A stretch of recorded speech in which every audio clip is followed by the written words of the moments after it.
I'm Anna, a 30-year-old new mom, and my husband Josh and I just had our first baby 6 months ago. I thought having a baby would be the start of a new chapter in our lives. What I didn't expect was how much it would complicate my already strained relationship with my mom. My mom and I have always had a tough relationship. Growing up, she was always the type to control every little thing, and we'd argue about it constantly. But now, with a baby in the mix, things have gone from bad to worse. When I first told my mom I was pregnant, she seemed genuinely excited. I thought maybe this would be a fresh start for us. But right away, she started acting like she knew everything about being a parent, never mind that she hadn't had a baby in 30 years.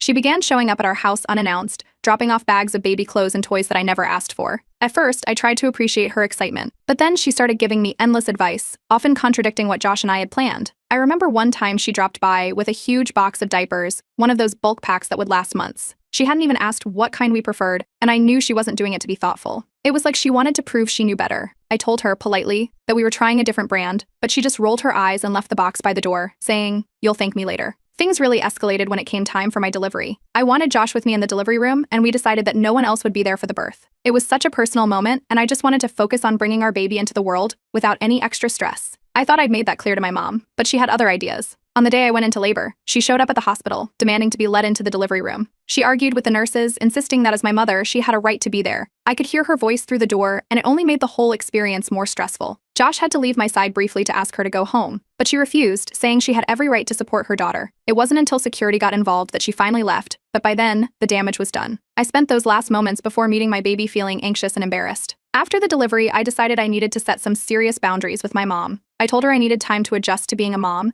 and that I would reach out when we were ready for visitors. She wasn't happy, but she reluctantly agreed. At least, that's what I thought. When my mom finally came over to meet the baby, I hoped she'd be more respectful of the boundaries I set. But instead, she walked into the nursery, glanced around, and immediately started criticizing everything. "You should have put the crib on the other side of the room. It's too close to the window," she said, her voice dripping with disapproval. Then she questioned our choice of baby formula, even though Josh and I had spent weeks researching the best option for our baby. It was like nothing we did was ever good enough for her. As the weeks went on, she kept pushing the idea that she should be the one to babysit. She would say things like, "You and Josh deserve a break. I'm happy to take care of the baby anytime you need." I knew it was more about being in control than actually wanting to help. I'd seen this side of her too many times growing up. I remembered how she would leave my brother and me home alone when we were way too young, even though she always brushed it off like it was no big deal. The idea of her looking after my baby just made me nervous. Josh and I had a long talk about it, and we both agreed that having my mom babysit wasn't an option, at least not for now. We wanted to make sure that our baby's safety and routine came first. Josh was supportive, but he could tell how much this was weighing on me. I felt like I was stuck between wanting to protect my baby and not wanting to hurt my mom's feelings. It all came to a head one evening when my mom asked, directly and bluntly, if she could babysit for a few hours so Josh and I could have a night off. We were having dinner at our house, and I could tell she was waiting for the right moment to bring it up. When I told her,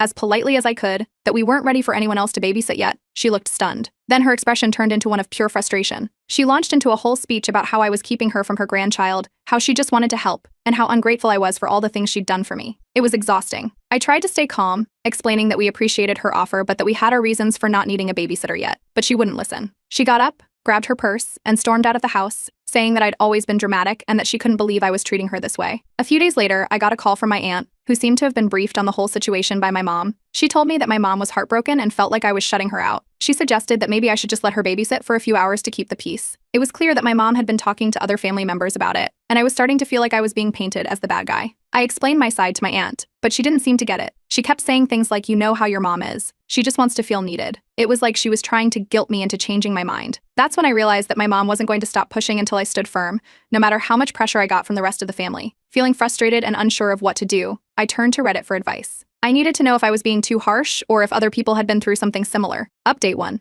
So, things didn't slow down after my initial post about my mom. If anything, they got worse. Just a few days after our tense dinner conversation and the guilt-trippy calls from my aunt, my mom decided to show up unannounced at our house again. It was around 10 a.m., and I was in the middle of trying to get the baby down for a nap when the doorbell rang. I peeked through the window and saw her standing on the porch with a big bag of groceries. I opened the door, and before I could say anything, she walked right in, saying she had brought us some things to help out. She started unloading the groceries onto our kitchen counter, diapers, formula, some pre-made meals, talking nonstop about how she just wanted to make things easier for me. I stood there, trying to keep my voice steady, reminding her that we had asked her to call before visiting. She waved me off, saying she was just trying to be helpful, but I wasn't backing down this time. I told her that while we appreciated the thought, it wasn't okay for her to keep dropping by without checking in. She paused for a moment, then her face went tight. She grabbed her bag and left in a huff. calling me ungrateful as she walked out the door. I could hear her muttering under her breath as she went down the driveway, but I just locked the door behind her. When Josh came home and I told him what happened, he was visibly frustrated. He said we needed to take a firmer stance. Either she respects our boundaries, or there will be consequences. The next day, my mom called me, and I knew it was going to be another exhausting conversation. She started crying as soon as I picked up, talking about how she felt like she was being pushed out of our lives and how I was keeping her grandchild from her. She went on and on about how much she wanted to be involved and how she couldn't believe I'd treat her like this. I tried to keep my cool, explaining again that we needed space and that she couldn't just ignore our requests, but she kept talking over me, insisting that I was being unreasonable. Then, she dropped a comment that hit me harder than she probably realized. You turned out fine even when I had to leave you alone.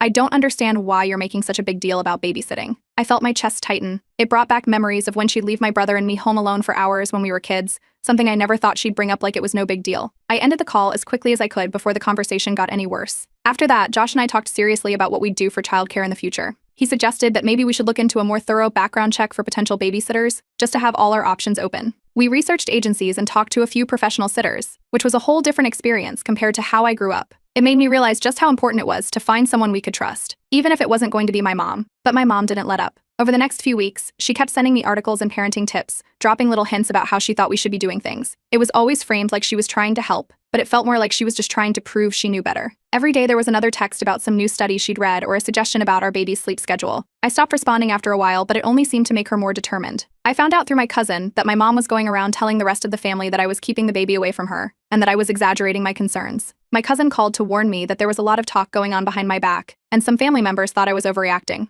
Then my grandmother called, asking why I was being so hard on my mom. She said that my mom just wanted to help, and I needed to show a little more kindness. It was clear my mom had been rallying everyone to her side, and I felt like I was being cornered from all angles. And as if that wasn't enough, my mom showed up uninvited again, just a week after the last time. This time she brought even more baby supplies, onesies, toys, things we hadn't asked for and definitely didn't need. She insisted they were necessary, and when I tried to turn her away at the door, she wouldn't take no for an answer. We had another awkward standoff on the porch before she finally left, but I could tell she was even more upset this time. My anxiety spiked every time I thought about her showing up again. I started pulling back emotionally, feeling like I was constantly on edge. I reached out to a few of my friends who had gone through similar situations with pushy relatives, and they all told me the same thing. I needed to stand my ground. It helped to hear their stories, to know I wasn't alone in this, but it didn't make things any easier. Then my mom took things a step further by reaching out directly to Josh. She called him one evening while he was at work, trying to convince him that I was being too harsh and that he should let her babysit. She played the victim, saying she just wanted to be involved, but Josh wasn't having it. He told me about the conversation that night, and we both agreed it was time to take more serious action. That's when we decided to start couples therapy. We needed help navigating the stress this was putting on our relationship,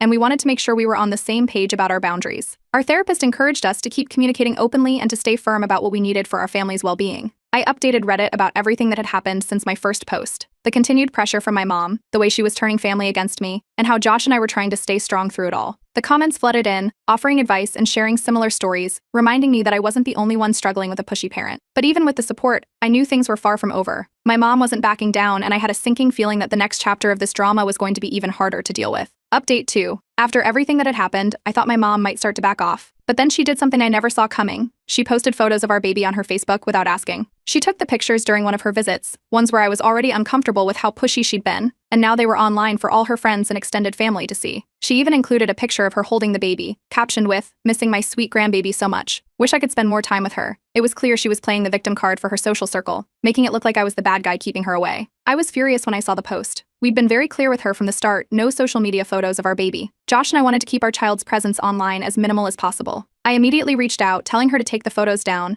emphasizing that we had told her not to share any pictures. But instead of apologizing, she doubled down. She brushed off my concerns, saying, "No one's going to kidnap a baby from a photo. You're being paranoid and controlling." She acted like I was overreacting, like my boundaries didn't matter. When I insisted again, she refused to listen, turning it into a lecture about how she just wanted to share her joy and how I was making her feel like a stranger in her own family. That was the last straw. I blocked her on all my social media accounts. I couldn't deal with the constant pressure, the disregard for our rules, or the way she kept trying to manipulate the narrative. But of course, that decision caused another family-wide meltdown. My mom started calling other relatives, telling them that I was cutting her off and refusing to let her see her grandchild. She made it sound like I had exiled her without reason, leaving out all the times she had ignored our boundaries. Within a day, my phone was blowing up with calls and texts from my aunt and uncle. They insisted that my mom didn't mean any harm with the photos, that she just wanted to feel included. and that I was being too harsh. My uncle even accused me of being cruel to my own mother, asking if I really thought blocking her was the right thing to do. It felt like I was being ganged up on by my own family. They didn't understand, or maybe didn't want to understand, how much stress her constant intrusions were causing us. And then, as if all of that wasn't enough, my mom showed up at our house again. This time, she came with a teary-eyed apology, claiming she just wanted to smooth things over. She stood on our porch, clutching her purse, looking like she was ready to break down. I didn't want to let her in, but she kept saying that she just needed to talk. Josh took the lead this time, stepping out onto the porch to talk to her. He told her firmly that if she couldn't respect our boundaries, she wouldn't be welcome here anymore. It was the first time he'd spoken so directly to her, and I could see that she was taken aback by his tone. She started crying, saying that she just wanted to be involved, that she couldn't believe her own daughter would treat her this way, and that she felt like she was losing her family. She kept going, saying that we didn't love her, and that she didn't understand why we were pushing her away. It was heartbreaking to watch, but it also made me angry. She still didn't seem to understand why we had set these boundaries in the first place. It was like she thought if she cried enough, we'd just give in. But Josh held firm, and eventually she left, still sniffling and muttering under her breath as she walked to her car. Just when I thought things couldn't get any worse, my mom dropped another bombshell. A few days later, she called and mentioned, almost casually, that she'd been reading up on grandparents' rights. She hinted that if we wouldn't let her be involved, she might have to explore her legal options. I couldn't believe what I was hearing. I'd heard of grandparents' rights before, but I never thought my own mother would try to use that against us. That comment made both Josh and me feel like we needed to take things more seriously. We contacted a lawyer the next day, wanting to understand what our options were and whether she could actually follow through on her threat.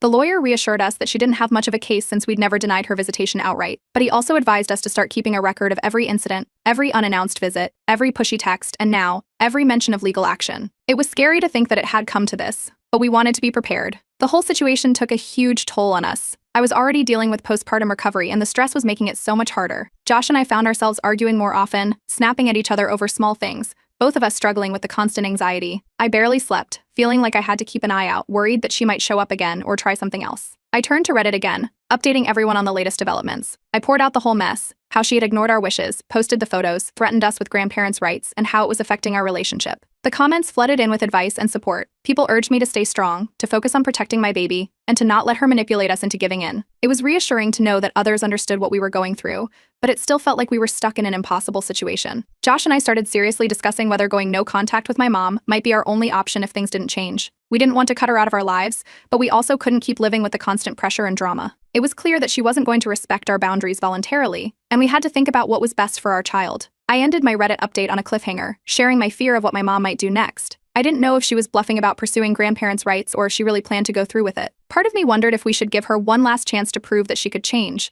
but the other part of me didn't want to risk letting her push us around anymore. It felt like I was standing on the edge of a cliff, unsure of whether to take a step forward or back away. Update 3. Just when I thought things were settling down, my mom found a new way to insert herself into our lives. One morning, I checked the mailbox and found a handwritten letter from her. It was a long, rambling note, starting with an apology but quickly shifting into her usual line, how she just wanted to be a part of her grandchild's life. She ended it by asking me to reconsider, saying that as a grandmother, she had the right to be involved. I read the letter twice, trying to find a sincere apology in there, but all I saw were attempts to guilt-trip me. Josh and I talked about it and decided to consult our lawyer again. The lawyer told us to document everything, every letter, every unwanted visit, every message. If she tried to pursue legal action for grandparents' rights, we needed to have a solid record of her ignoring our boundaries. So I sent her a message. I laid out everything, saying that if she kept pushing, we would have no choice but to go no contact. I told her that the constant pressure was taking a toll on our family, and we needed space. It wasn't an easy message to send, but I knew it had to be done. A few hours later, she responded with a text that went on, alternating between apologizing and accusing me of treating her unfairly. She couldn't believe I would threaten her like this, talking about how she was just trying to help, and how no mother should have to deal with such cruelty from her own child. It was a lot of the same stuff I'd heard before, but this time, it felt like she was trying to make me feel guilty for setting any boundaries at all. A week later, Josh and I decided to take our baby to a local park. It was one of those rare sunny days, and we thought it would be nice to get out of the house and take a break from all the drama. But as soon as we got there, I spotted my mom sitting on a bench near the playground. It felt too coincidental, like she knew we'd be there. She tried to approach us, waving like she was just there to say hi. Josh stepped in immediately, telling her she needed to leave. He kept his voice calm but firm, making it clear that we weren't looking to have a conversation. My mom's face fell and she tried to argue, but he didn't budge. Eventually, she turned and walked away, looking back a few times like she expected us to change our minds. After she left, I felt the panic hit me. My chest tightened and my hands started shaking. I hadn't realized just how much I'd been on edge until that moment. Josh had to help me back to the car, and we sat there for a long time while I tried to calm down. It felt like she was stalking us, like she wouldn't let us have even a moment of peace. During our next therapy session, I broke down for the first time. I told our therapist about the park incident, about the constant pressure, and about how I felt like my mom would never respect our wishes. Our therapist listened carefully and reminded us that our primary responsibility was to our baby, and that setting boundaries wasn't just for our own peace, but for our child's well-being too. She suggested that we might need to consider stronger actions if the unannounced appearances continued. That evening, Josh and I discussed filing for a temporary restraining order. The idea felt extreme, and neither of us wanted to escalate things further. But after everything that had happened, we were starting to feel like it might be the only way to make her back off. We decided to hold off for the moment, but kept the option on the table. A few days later, I found out my mom had reached out to Josh's parents. She called them, hoping to convince them that I was being too harsh and that I was keeping her from her grandchild without any reason. Josh's parents politely listened but firmly told her that they supported our decision.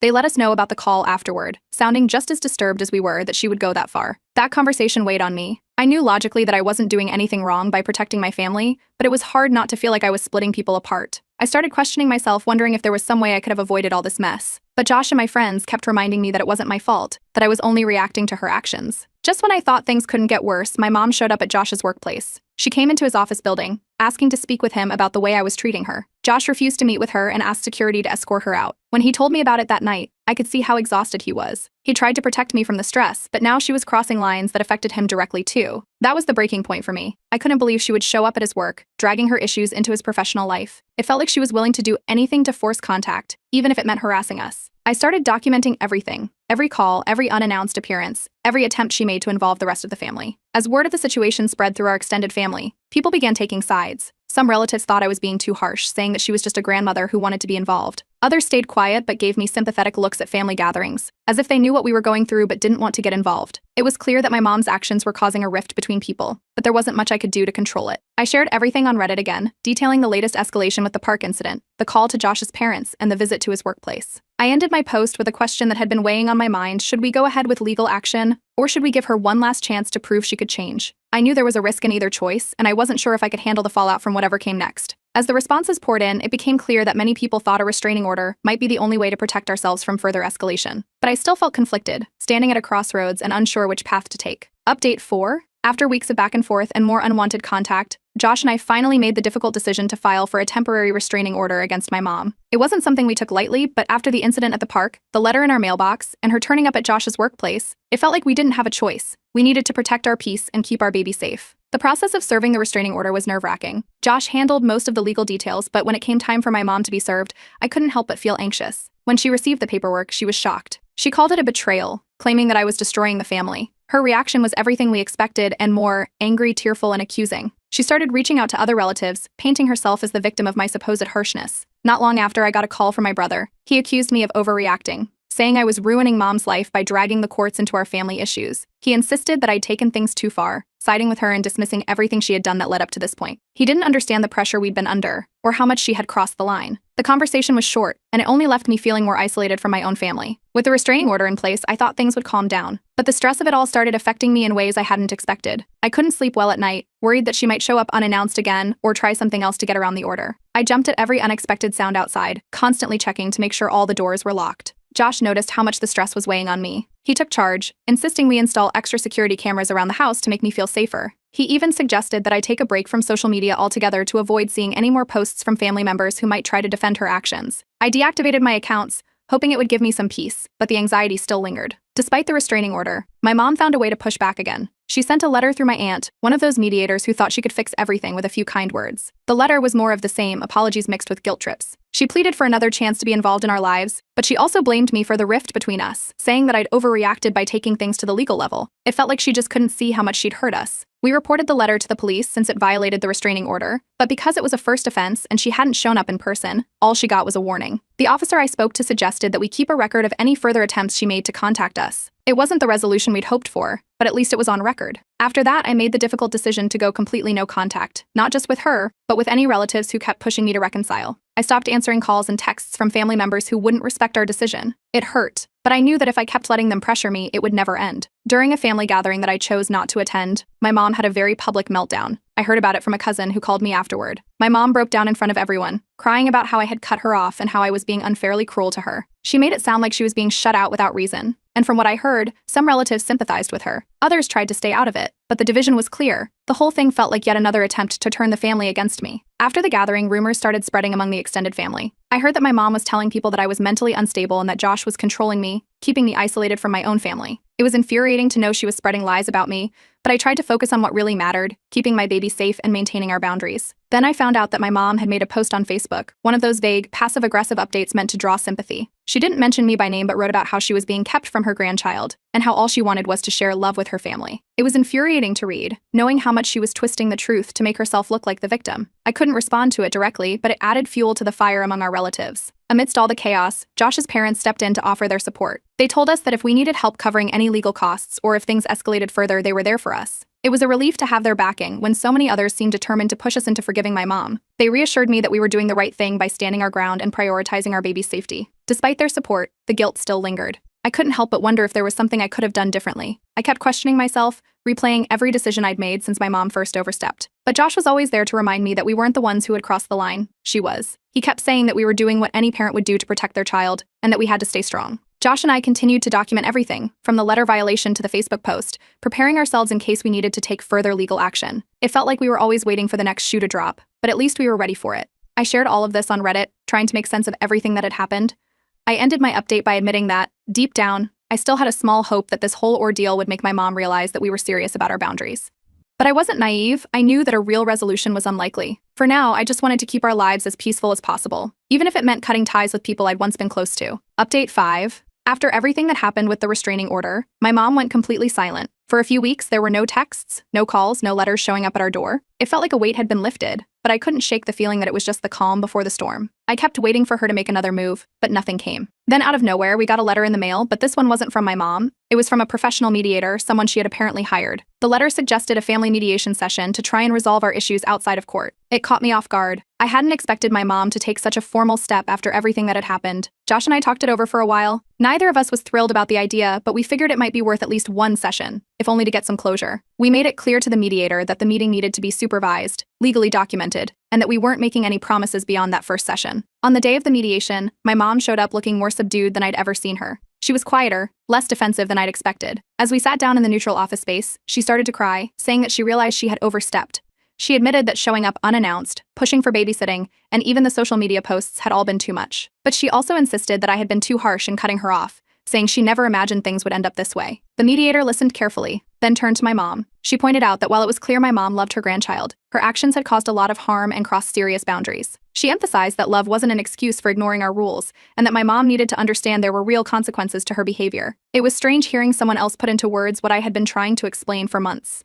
When it was my turn to speak, I felt something snap inside me. I finally let out all the frustration and hurt that I had kept bottled up. I told her how exhausting it had been to constantly have to defend my choices as a mother, how draining it was to feel like I was always being watched, judged, and manipulated. I told her that what hurt the most was that she couldn't just respect my wishes, even when I made them as clear as possible. For a moment, the room was quiet. My mom looked genuinely taken aback, like she hadn't realized just how deeply everything had affected me. She offered a real apology this time, saying she regretted the scene at the hospital when I was in labor and how she kept pushing to be involved without thinking about what I needed. But she still struggled to understand why we wouldn't let her babysit. She kept circling back to that point, saying that she didn't mean to make us feel unsafe. With the mediator's help, we managed to set some ground rules for any future contact. No more unannounced visits, no more social media posts about our baby, and no conversations about babysitting unless I brought it up first. And we made it clear that if she broke any of these conditions, we would go no contact permanently. She agreed, though I could see the reluctance in her eyes. Even with the apology and the new rules in place, I knew I wasn't ready to forgive or forget everything that had happened. There was too much hurt, too many sleepless nights, too many moments of feeling cornered. I made it clear that any further violations would mean cutting all ties for good. I couldn't afford to go through another round of this drama, and I needed her to understand that. Over the next few months, I was surprised to see that my mom actually started respecting the boundaries we'd set. She would text before visiting, and when we did allow her to come over, she kept the conversations light, never bringing up babysitting or complaining about our decisions. There were no more social media posts about us, and she even started keeping her distance from the family drama she'd once stirred up. It wasn't perfect, but it was a start. I also found out through a cousin that my mom had started seeing a therapist on her own.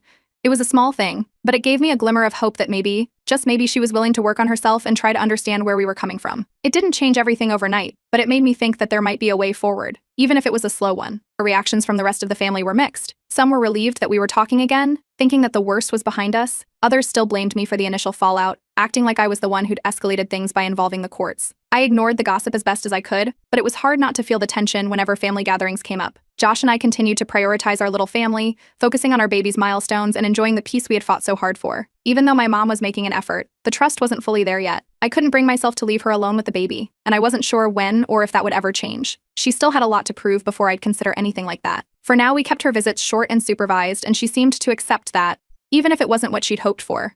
I posted a final update on Reddit, sharing that while there was a fragile truce between my mom and me, I knew it wouldn't take much to tip the balance. I explained that I'd always have to be vigilant about her respecting our boundaries, and that I was okay with that. It was better than living in constant conflict. I ended the post by saying that I had finally accepted that my mom might never fully understand my perspective, and that was okay. What mattered most was that I had stood up for my child's safety and my own peace of mind. Maybe our relationship would improve over time, or maybe it wouldn't, but at least I knew I had done everything I could to protect my family, and for now, that was enough.